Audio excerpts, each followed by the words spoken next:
Okay, so in this video, I want to talk about why I don't think you should be using GHL to build your AI voice agents. I'm also going to be talking about why I just think the idea of selling GHL AI voice agents is the completely wrong business model to be going down right now. And I'm also going to talk about like why that is the case. So later on in this video, I'm going to be talking about like what business model will win in the long run pretty clearly. And so, yeah, even though this might work right now, just be wary of kind of the thing I'm going to talk about later on in this video. So let's get started as to first why I don't think GHL is the platform to be building AI voice agents on by any means. And so the reason why that is to me is because AI voice agents is a scale. There's a spectrum to how good the AI voice agent is. And unfortunately, GHL, the platform, only allows you to go to really level 2 out of 5, in my opinion, on the kind of complexity scale. Obviously, complex doesn't mean good necessarily, but it does in this kind of scale where I'm talking about like the correct complexity. So let me talk about the scale. So level 1. This isn't GHL just yet, but like the complete basics is a speech to text model, which basically does the transcription, which everything that I would be saying right now would be turned into text. That would then be fed into the large language model. So that is the kind of AI like ChatGPT, the thing that basically you input the text and it responds with some text back. Then that text response is sent to a text to speech model, which then turns what that text is into the audio of how a human would say it. So you've kind of got the ears, the brain, and the mouth. You've also got something called voice activity detection, which basically does exactly what it says. It detects when the voice of somebody is speaking. So that would be level 1, the extreme basics. You've kind of got that single system prompt where you do a bit of prompting for the LLM, and that's kind of all you can do when it comes to improving reliability, accuracy, and getting the agent to follow your instructions. Then we have level 2, which is basically everything from level 1, plus you have a few more things. You've got background denoising, so actually removing the noise of the background. So like that type of knocking would be removed. People speaking in the background would be removed, all those types of things. That helps to improve the accuracy of the ears. Obviously, we don't have any distractions. And it also helps with the accuracy of the voice activity detection. Obviously, if people are talking in the background, it might think that that is the user trying to speak or that is the user speaking. And finally, in level 2, we would also add a dedicated endpointing model. So this is basically a model that all its job is to decide, has the user stopped speaking? Like, is it our turn to start speaking? So that would be the second thing we would do. The reason why this is better than voice activity detection is because sometimes, you might be saying something and you pause and you wait and you think and you give yourself a second.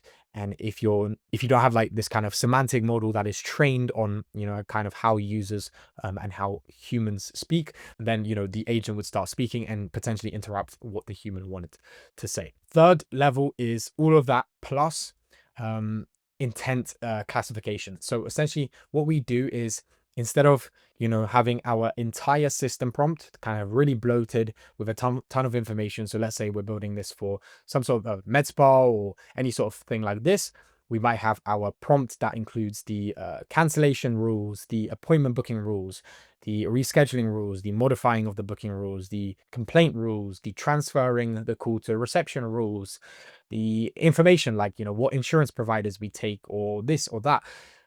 All of that would be put into a single system prompt, and that makes it really bloated. That is kind of all that you're able to do with the GHL.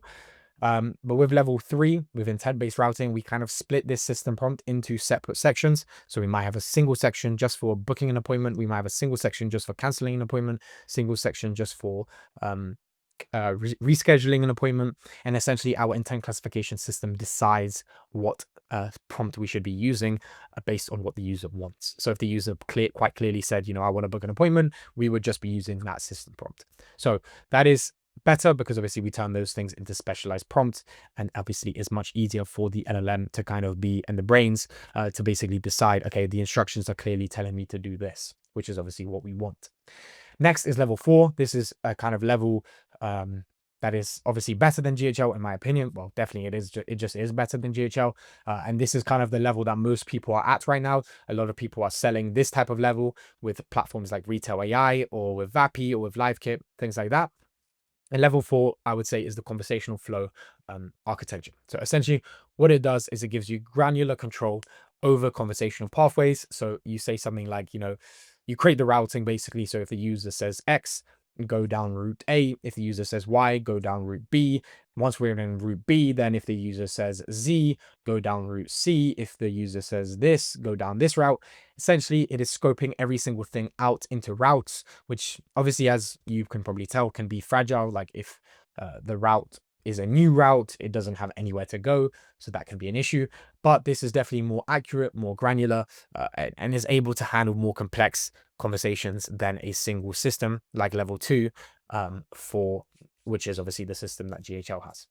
Finally, we have level 5, which I call a multi-component LLM system. I think like once you get past level 2, which is kind of what GHL has, everything to improve the AI voice agent is actually just to do with the LLM and the brains itself, because there's not much we can do to improve the speech to text and the text to speech other than denoising, voice activity detection, and endpointing, and obviously choosing the right of those two. So kind of like, the next levels are all to do with improving the LLM, and level 5 is the kind of best level, which is, these multi-components. So what we do is in the LLM system, we have many components specialized for separate things within the system to basically improve the accuracy of the voice agent. So for example, we might have a reasoning model that decides, okay, what are the next steps the agent should probably do? And it, does that every second. So for example, there's always like a scope of what the agent should do next. And that reasoning model is more intelligent. It's going to kind of decide what to do more correctly, more often. So therefore it's more accurate. Then we have that kind of main LLM that actually takes the instructions from the reasoning model as well as its own instructions and prompt and creates a better response. We might have a RAG system that basically actually takes new information. So instead of like RAG, which is like, if the user says, do you take this insurance provider? Say yes. Like this RAG system could be like all to do with a system prompt. So for example, if the user says, can I book this type of appointment? We can have this RAG system input the answer to that, in, a very short amount of time to make it more accurate. We might have some sort of summarization that happens. So when the conversation becomes over 5 minutes, we might summarize the conversation to make the context that the LLMs get to be shorter and more concise and more kind of pungent. And there's just so many different things that you could have in that kind of level 5 approach that it beats the level 4 approach and beats obviously GHL by a mile. And this approach is the approach that is going to win. I'm going to talk about why in a minute or two. But first, I want to talk about, why kind of the GHL approach of a single prompt is not good and fails at scale, and why it's going to lose in the future. So the main problem is just an overload in instructions. So like I said, if you put everything to a single system prompt, your cancellation rules, your booking rules, your complaint handling, your how the agent should respond, like in a format, what styling of conversation you want. Do you want it to be kind, or do you want it to be concise? Do you want it to be direct, or do you want it to be this or that? Maybe information about how to use the tools. All of these things, the LLM is going to get confused, and that's going to cause it to work a lot less often and a lot less accurate. I mean, even if you think about us as humans trying to handle all of those instructions at once, I mean, we would struggle too. Obviously, we're lucky that, these new LLMs are pretty impressive, and they kind of allow GHL to look okay, but it just fails at scale, and it just fails in production. So what you want to think about almost is like, how could I create a really good AI voice agent with a really shitty model? So for example, with a level 5 system, I could build a really, really good AI voice agent using something like a Llama 3.370 billion, like this really, really old model, but that has just got so many components around it to make it really, really good, and basically feed it the right information and the right instructions at the right time. And that could kind of allow me to make a better system with a worse model, which is kind of what you want to be looking at, because a lot of the faster models to the ones that we want, because obviously latency is important, are a little bit dumber usually, like they're the non-proprietary models, open source models. And so we obviously want to think about it in that way. So the reason why GHL works a little bit, like it does work for some conversations. Obviously, there's people watching this who probably have deployed a GHL AI voice agent and it handles some conversations just fine. It's because your instructions are in the system prompt, if that makes sense. So like it knows what to do, but as soon as it doesn't know what to do, there's no system that can kind of fix it. Because if you haven't put it in the system prompt, it doesn't know what to do. So something really simple like, what are your opening hours? If that information is in the system prompt, it will handle it just fine. But if the information isn't in the system prompt, you don't have any sort of system to kind of counterbalance that and allow it to improve and allow the system as a whole to improve. And so that is the kind of issue. Another thing that is just bad about it is that you can't test GHL properly. You have to just call it. So you have to just call it many times and talk to it many times, like the AI voice agent that you're building, and try to stress test it that way. And that is just like unreliable. You're only going to be able to kind of come up with a few conversation styles or conversation routes to go down. um Otherwise it's just going to take you years and years and years of calling this AI voice agent to kind of test every single edge case. And that is exactly something that we can do with other platforms, with other kind of solutions, which is basically actually testing it on like thousands of simulations, which kind of help to reveal, like I said, all those edge cases, trying to kind of break the conversational route to a kind of a new place where the agent is kind of broken so that we can then fix it. It can also help us to identify like when the agent gets things wrong, like what is it saying that is wrong? Can we actually take the thing that it said, like, or take the thing that the user said and, actually get the raw truth answer and put it, in that knowledge base so that can then be retrieved in the right moment at the right time to actually answer the question, answer the question correctly. Um, that is a really big issue of GHL, not being able to test, because every call is going to be different and every customer that is going to call you is slightly different. They have their own like ways of speaking, and if your agent isn't able to handle that, it's just going to fail. Okay, so now let's talk about the business model and why I think selling these kind of one-time builds of GHL AI voice agents is not going to work in the future. So you're building these, like I said, one-off systems. You're using this kind of single prompt setup, which is obviously just like inferior to a level 5 system. You're at level 2, and the platform doesn't allow you to even go to level 3, 4, or 5. You're going to spend like quite a lot of hours per client making sure that the agent has all the information. You're going to spend a lot of time like trying to fix things because like the models are not there yet for you to be able to do this kind of single system prompt thing and get it working correctly every time. So you're actually going to end up spending quite a lot of time on fixing these things. And when issues arise, like there's no real way to just improve them. The only way that you can improve them is by adding more things into the system prompt. And slowly but surely, 6 months, 12 months, 2 years later, your clients are going to have these huge system prompts that just have, if the user says this, then do this. If the user does this, then do this. And it's just going to make your AI voice agent actually go worse and worse and worse, as it just has way too much information in its system. The thing that will win is a vertical niche model. So essentially, a company is going to pick one niche. Let's say, you as a company sell to many different niches and you're building these things for many different niches. A vertical AI voice agent company is going to just pick one niche like med spas. It is going to build one core level 5 system and constantly improve that core system.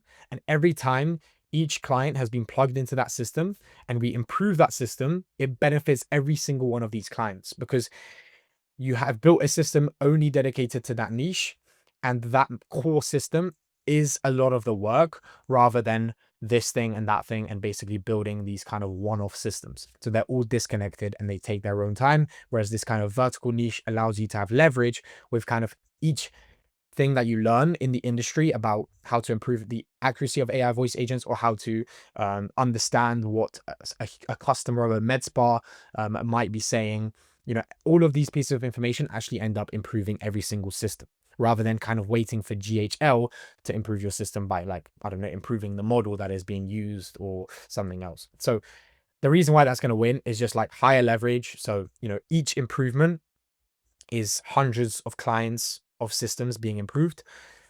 You're going to be achieving just a ton more successful calls because obviously you're handling a lot more things. You have a lot more components within the system that kind of are specializing and are kind of working better together. You in the future will be able to handle all of the call types that one company might be handling, which you're going to struggle with that kind of level 2 GHL system. And like I said, like the system will get smarter with every conversation. Like anytime the agent wasn't able to handle something, the someone will basically be like, okay, this is what the agent should have done. That will then be kind of auto updated into the system, so the system is now kind of like improving constantly. Like it's almost like a living system that constantly improves, which is, you know, a lot more impressive than just a single system static prompt that doesn't improve. The reason why right now you can get away with this is because we haven't reached that kind of point where competition is high. Like there's millions of probably not millions, but tens of thousands of med spas out there, and you know, there's not that many competitors claiming or like fighting for those med spas, and there's, you know, 100 different niches, so the competition is really low, and something mediocre can still win. But in 5 years, when there is a company that clearly is the best at AI voice agents in med spas, if you email a med spa and say, you know, I will build you a GHL AI voice agent, they're going to laugh at you, because this company, other one, the vertical one, will just be like, look, what is their successful call rate? You'll come up to the call. Let's say you take a sales call with them. You're going to say, yeah, we handle 40% of calls. Okay. Can you give me some data? You have no data because you haven't got a system. You haven't got anything like that. This company comes, yep, we handle 93% of calls. We've handled 175,000 calls for different med spas. Here is how we improve the system. We can get you up and running in 2 minutes because we just need to plug in your company into our core system. How are you going to win that? So that's kind of like the one business model. And then the next business model, like the only kind of roughly business model that could be similar to the GHL AI voice agent business model that is happening right now, would be building these systems for enterprises and like bespoke. But again, you're not going to win these clients because you can only build a level 2 system when these clients, you know, are paying money for a level 5 system. So you're just going to lose these companies and these contracts to companies that know how to build these systems at a level 5, if not in the future like a level 10. And so you're kind of just screwed. The only reason why you're doing well right now is because the competition is low. People expect something mediocre, and there's no better alternative out on the market that is kind of dominating and kind of taking all your competition. So I wanted to quickly, like, I guess, talk about why you're hearing about GHL AI voice agents, why this kind of thing is being talked to you about, and why you're seeing this on your social media. It's just, it's very simple. It's an affiliate thing. It's people obviously get crazy amount of money from GHL and their affiliate system. Like there is a really high commission structure, and you know, people post about it, and they basically are just trying to sell you GHL with their affiliate link in order to, you know, take some money passively kind of from you. And it just sucks, like, because like I said, this technology is mediocre. Like if you have high standards as a person, you're going to notice that these as soon as you get into this technology, you're going to realize this technology is mediocre, that it's just not really kind of up to the standard that you can get these systems to be built for. You're just providing lackluster solutions to small businesses, and like those are the last people you want to provide kind of shitty stuff for, because these are people that want good things for cheap, and that is really where, you know, as a business owner, you can provide value to the world, and that is what it's about, rather than, you know, just trying to sell something.